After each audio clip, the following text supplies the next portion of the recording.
Morning, church. How we doing today? Good, good. That's great. You're doing great. Wow, it must be third service. Come on. Well, hey, guys, good morning. I'm so excited to be here. I really need some help right now from you and a little bit of cooperation to start us out this morning. I'm going to say a name, and what I'm asking for you to do right now is to visualize this person in your brain. Can you do this for me? So I'm going to say a name, and I'm asking you maybe close your eyes, do whatever you got to do. But I'm going to ask you to kind of visualize this person in your brain to see if you can think of what they look like. Okay, so I'm going to give you a name. First name is LeBron James. What? People start laughing. I just said name. Can you kind of picture LeBron James in your eye? Some of you might be able to. He's a very talented athlete. Now, some of you guys might be like, I don't like LeBron James, whatever. But many of you guys can picture him in your brain. If I said the name Brad Pitt, can many of you picture Brad Pitt in your brain right now? So many laughters after names, okay? But if I say the name LeBron James, many of you guys can picture him. If I say Brad Pitt, many of you can picture him. It's interesting to me how our minds can actually visualize people.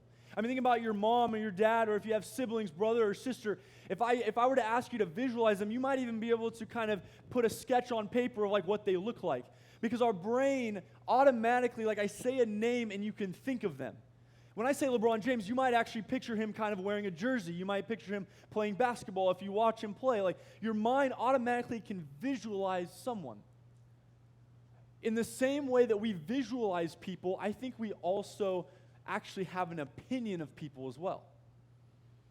Like it's interesting today, earlier in a different service, I said the name LeBron James and someone went, boo. Because we have opinions of people we've never even met before. Like many of you, I think most of you, it's safe to say, most of you have never met LeBron James, but many of you can picture him in your mind right now, and you can even share an opinion about him. Same thing about most people in your life. You have an opinion of what this person is about. Well, today, we're starting a new series called In the Eyes of the Lord. Because it says in the Old Testament that many people did what they saw right in the eyes of the Lord, and those people were kings of Israel. So over the next 4 weeks, we're going to be looking at 4 different kings who ruled over the kingdom of Israel, and we're going to look at their lives. So here at LifePointe, we believe that the Bible is the inspired word of God, handed down for generations and generations, for thousands of years. That we actually get to read it and we get to learn from it today. Even though it was written so long ago, we get to actually read it and learn from it today. So, for the next 4 weeks, I invite you to go on a journey with us as we look at 4 different kings who ruled over Israel. Now, I started with that introduction because I believe the person we're talking about today, although you may not be able to visualize him because you've certainly never seen a picture or you never met him before, but this king of Israel has a lot written on him. He has a lot of stories recorded in the Bible for us to read about his life. And so today, as we talk about him, I believe many of you, not all of you, but many of you probably already have a perception of this individual. You probably already have an opinion of who you think this person is. Today, we are talking about King David. Now, many of you know stories about King David. Now, if you're new to church or you don't maybe know a lot of the stories from the Old Testament, that's okay, and I'm going to kind of walk through some of those today. But many of you, I think, enter into this space, and as immediately, when I say LeBron James, you have an opinion, and you can visualize him. Immediately, when I say King David, I think many of you actually have an opinion about him. And so we're going to kind of dive into that. I think we're going to have a little fun with that because I think it's powerful to talk about our perceptions of David. I entitled this sermon, Pursuit Over Production. Because I believe, as Christians, we are called to pursue Jesus over the production of spirituality. I believe that Jesus calls us to pursue him in an intimate, desire-filled relationship, and that is so much more important than producing spirituality or performing religiosity. And so today we're going to talk about pursuit over production. But to talk about the King David, we find ourselves in an interesting place in history because the people of God have traveled around this ancient world. They went in and out of different places, and finally they found themselves in this land that they've always wanted to go to. This kingdom, although it doesn't have a king, might look kind of similar to every other kingdom in the area, but they profess God as their king. Prophets were sent along the way because they couldn't continue to follow God. Like God gave them laws, God gave them commands to follow him, and they continually chose to step away. And so God sent prophets and said, hey, I'm going to send this man to remind you. I've given the law to you. I've given you these commands. Don't forget about what I've said. So God sends these prophets over and over and over again. But we find ourselves in history where Samuel was a prophet sent from God to relay messages to the people. Now Samuel, as a man of God, as a prophet sent to the people, he often had to deal with people. People would come to him and complain, or they would give him messages and blah, blah, blah, blah. And people went to Samuel over and over again and said, Samuel, we want a king. We want to be like every other nation on earth. Like every nation at this time had a king, had a ruler over the people. Samuel said, no, you don't need a king. We worship God, the creator of the universe. Why would you want some earthly king to rule over you? It doesn't make sense. But they pursued and they pursued and they pursued. They continued to ask Samuel, we want a king. We want a king. And eventually, God gave in. Samuel kept talking with God, and God eventually gave in and gave them what they asked for. He gave them a king. Many of us know this king, King Saul. King Saul of the Old Testament was the first king of Israel. And it says immediately, the scriptures say that God regretted giving them a king. It says that you guys asked for a king, and it says Saul was a handsome man. He probably was a great leader. He can enforce things. He can move things forward. But the Bible also tells us that he had a lot of character flaws. He had a lot of issues as well. And God immediately regretted giving them a king because, well, they wanted a king, but it was going to cause great havoc across the nation. Then in 1 Samuel 16, verse 1, where we find ourselves today, it says, the Lord said to Samuel, how long will you mourn for Saul? Since I have rejected him as king over Israel, fill your horn with oil and be on your way. I'm sending you to Jesse of Bethlehem. I have chosen one of his sons to be king.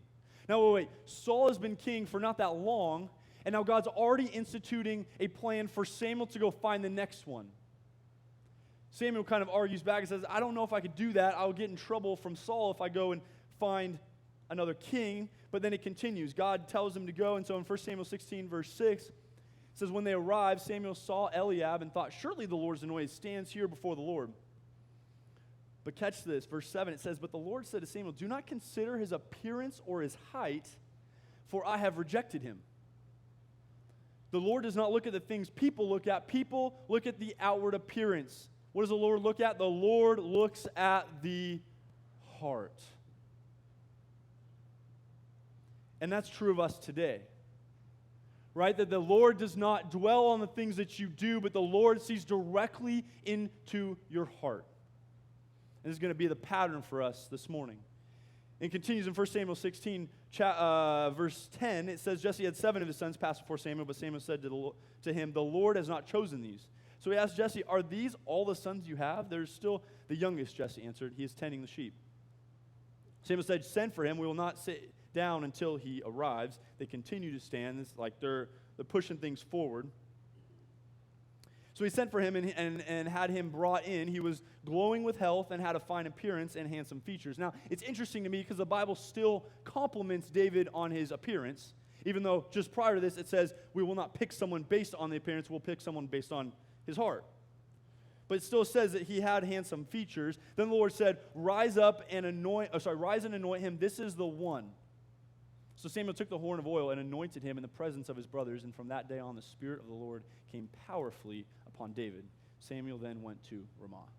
This very important time in history is when God is choosing. He's plucking David out of this random place with this random family as a young man to come into the kingdom and rule as a king. This is a very important spot in history. But earlier I said that you probably already have an idea of what your perception of David actually is, right? Because if we talk about David and we talk about who he is, many of you know these stories. Many of you probably know this story that I just read as David getting chosen at a young age. Some of you might know that David went on to defeat the big Goliath. Many of you know that David spared Saul's life, King Saul, when he had a chance to kill him.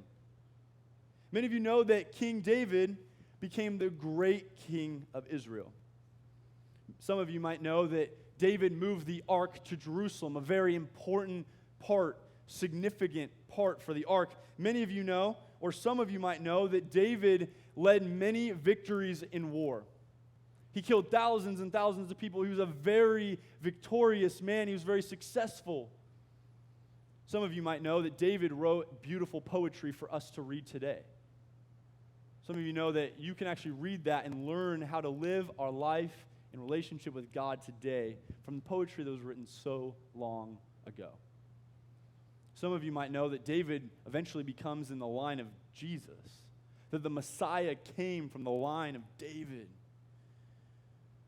Some of you might know that David is a very humble, faithful servant of God, that he was chosen, like we just read, not because of his physical attributes, but because of his heart. But I think if we're talking about the character of David, we also have some other things to talk about. Because the Bible also says that David made some mistakes. David was similar to you and I, and he was not perfect. And the Bible gives us a little look into that. In 2 Samuel 11, verses 1 through 5, it says, "In the spring at the time when the kings go off to war, David sent Joab out with the king's men and whole Israelite army. They destroyed the Ammonites and besieged Rabbah, but David remained in Jerusalem. One evening, David got up from his bed and walked around the roof of the palace. From the roof, he saw a woman bathing. The woman was very beautiful, and David sent someone to find out about her. The man said she is Bathsheba, the daughter of Eliam, and the wife of Uriah the Hittite. Then David sent messengers to get her.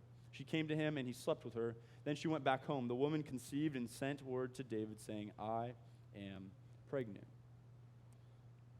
So it's interesting, right? Because as we talk about the character of David, there's many parts to this man. Just like you and I, there's many parts to us. There's many parts to David. We can talk about David being this faithful man of God, this great ruler over the kingdom of Israel, but then we can't leave out the part the Bible talks about him messing up. It says that David committed adultery. It later goes on to say that David eventually kills the husband of this woman. David was a great man of God, but he also did some terrible things. But what's interesting is David was not chosen because of what he did. He was chosen because of his heart. It says that. It makes it very clear to us. But what's interesting to me is that we don't often look at the heart. Because if I was asked for a general consensus of an opinion on David, I kind of did this week with some friends of mine, and I would ask them, "Hey, what do you think about David? What would you say in a couple words?" And they kind of just list a lot of what we just talked about. You know, he was a great man of God, great king of Israel. Like, David had a lot going for him. And then they kind of mention, but he also made some big mistakes as well. But it's interesting to me because I think there are Davids in our life too. Now stay with me here. Davids are in our life. There are those around us who we have seen be faithful to God. We have seen people follow God maybe for a very long time and then make a terrible mistake. Are you following me? We've seen people, we know people, we have friends who have followed God and made a mistake, and yet we look at David and say, yeah, he was a great man and he made this mistake. But I often find that the problem is when a person makes a mistake, we then define them based on their mistakes. I think if we're honest, with David's in our life, sometimes we can't overlook the mistakes that are made. Because it's interesting, right? It's interesting. We look at David, great man of God. That's the first thing we say. Faithful, king of Israel, all these different things. Like, David was good. And then we mention, oh, but David made some mistakes. But sometimes in our hearts, we have people that we know make mistakes. Maybe it's similar to David or maybe other mistakes. Maybe they sin in some way. And we seem to just outcast them because of it. We certainly wouldn't be in relationship with them. We certainly wouldn't be able to be seen in public with them. It's rough because the way that we often act is that we care more about the production of spirituality. So here's what I'm talking about. It's basically there's the pursuit of Jesus. This is how you invest in a relationship with Jesus. This is what we're called to.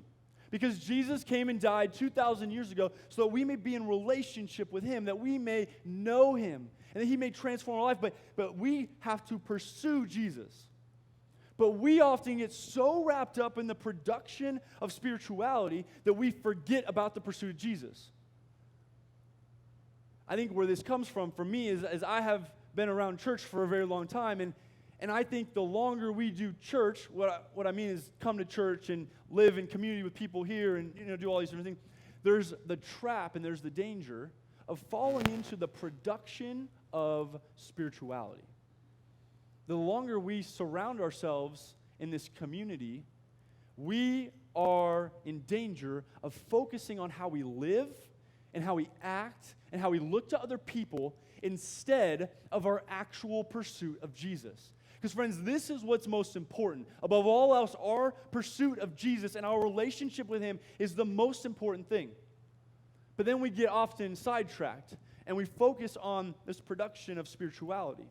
So we look at people like David and say, well, if there's a David today, I think many of us would hammer on him.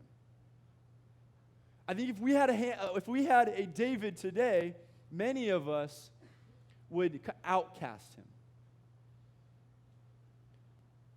Many of us, if a David stood on this stage, we would leave immediately. Now, in no way am I ever trying to justify what he did. What he did was terrible. I think we all agree on that.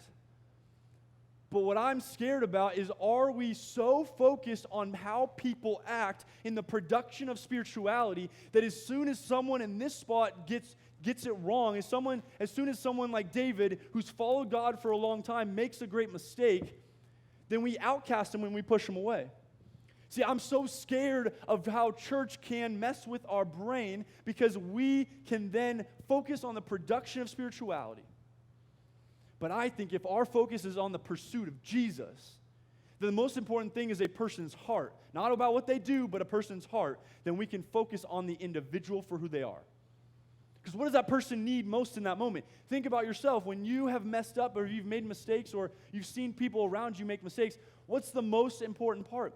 They are in desperate need of other people to come around them and say, I know you made a mistake, but I love you and I care about you and I want to walk through this with you. The longer that we focus on the production of spirituality, the longer that we're missing the pursuit of Jesus. And as I think about church, I want to make one thing very clear, is that I love the church. Like, I grew up in the church, my family's in this church, and I'm saying everyone, like, this is my family. This is where I grew up. And I believe the church to be the hope of the world, the place where Jesus' name is proclaimed every single week. And even more so, there are people then who go out every single week and meet in small groups and have community outside of even Sunday mornings. So I believe so passionately in the church, and that's why I want to go into full-time ministry. Because I want to work in the church, and I want to help see God change people's lives. But I'm simply trying to argue that the longer we do church, there is the trap, there is the danger of living in the production of spirituality. Now, what do I mean by this, production of spirituality? I think it's easy for us to not be vulnerable. It's easy for us to not tell the truth, not tell what's actually going on. If you're in this state, then you don't often talk to people about what the problems are. That you mess up, but I can't talk about this. I can't tell anyone. I can't. Vulnerability is a great sign of production of spirituality. Does that make sense? Because the longer that you live in production of spirituality, the longer that you're not willing to talk about the messy stuff. Because I believe that a church living in a pursuit of Jesus will actually look more messy than a church living in the production of spirituality. That if this church committed to the pursuit of Jesus above all else as the most important thing, then this space is actually going to get a little ugly. Because then we're going to have to start talking about the stuff I don't want to talk about. Because production of spirituality is about trying harder, working harder to cover it up and create this facade of, oh, I'm perfect. I put on the nice clothes for Sunday morning. We're good. But God chose David not because of what he did, but because of his heart. Friends, we're called to look at people's hearts, and we're called to look at our hearts above all else and our pursuit of Jesus. Because here's the interesting thing is God named David with a label that is so cool to me. God named David a man after his own heart. What kind of God do we serve? We serve a God who gives us the Bible as a way to live our life. He gives the Old Testament people a law and a commandment, a way to live and to be strict, it seems like. And God has one of his own kings do something that is so against the law, and yet, even after David sinned, he continually calls him a man after his own heart. Because we need to realize that it's not about what you do, it's about your heart. It's not about what you produce spiritually, but it's about your pursuit. Pursuit over production. What's interesting to me is throughout this world, we are told from day one that you are what you accomplish, right? You are what you do. You are what you can create. That this world defines a person as someone who needs to do something. It's all about what you do. It's all about what you produce. I mean, even think about in a work environment. You can tell your boss, I've been trying really hard, but that's only going to go so far. If you keep having meetings with your boss and you keep saying, oh, but I'm working overtime, I'm trying so hard. But he says, but you have nothing to show for it. Why? Because it's about the production. I don't care what industry, what world you work in, you have to produce. Is that correct? Across all platforms, across all kinds of work. It's about what you produce. I mean, I even think in relationships, people don't really care about the pursuit. Like, I start hanging out with someone, and they're like, when are you going to ask her out? Bro, like, give me some time, yo. Let me chill with her. Don't speed up the process. I'm trying to pursue her. No, they're caring about the production. They want a label on it. Am I right? Come on. Okay, fine. You're happy now? I asked her out. Now she's my girlfriend. I have the most amazing girlfriend in the world. And now people are saying, when are you going to get married? I'm like, dude, chill. Why? Because people don't care about the pursuit. And then people get engaged, and what happens? It's all about the wedding. And people put so much time and energy. Maybe we need a world where people pursue a relationship as much as they pursue the wedding. As maybe we need to put as much time and energy into the actual person that we do into the wedding. It's all about production. And as soon as you get married, it's like, where are the kids? Guys, stop asking the questions. I'm actually let's stop. No, I'm just kidding. But the point is, our world values production. Am I right? The world values the production. They don't care about the pursuit. They don't care how much time and energy I'm spending investing into my girlfriend. They just want to know when's the date. They don't care about how much time and energy you put into your job and how much you've tried and how much you've struggled. Some bosses don't even give a rip. They only want to see production, and you're gone unless there's production. Our world values the production and the accomplishments that you get. In the same way, we have the trap of valuing the production of spirituality. We say someone is spiritually mature when fill in the blank. Doesn't your mind even kind of go there? Like I say, if you're spiritually mature, our mind can easily go to, well, they start doing these things. But how about a spiritually mature person being someone who is like desperately pursuing God above all else? Now here's the thing. I have been using the word production today on purpose. It's intentional. Because what is a production? A production is for the sake of other people. Productions usually have to do with a stage like this. My sister, a couple weeks ago, had this amazing dance recital where she got up on stage and she danced, and she practiced for a very long time. She got on stage, she danced with some other girls. It was amazing, and I went and I got to watch her dance, and I was like super proud of the work she did for me. Isn't that interesting? She did all this work not for herself, but is actually for me as the person who attended and sat in the seats. So Callie, my sister, performed and practiced for the sake of showing other people. A production is for the sake of others. Think about art. People do art to then show it somewhere in an art show, in a production, in a performance of some type. Even we go back to LeBron James, and LeBron James practices, and he then goes into this massive arena that's so large, plays with a couple of other guys on a court, and the room just fills up with people wanting to watch it. It's a production. It's a performance. It's made for the sake of other people. See, I'm using the word production because we often treat it like a production. We treat it like, oh, we need to become spiritually mature. Okay, I'm going to produce spiritually. I'm going to perform religiously. I'm going to do this certain thing because God's calling me to do that. No, that's just not right.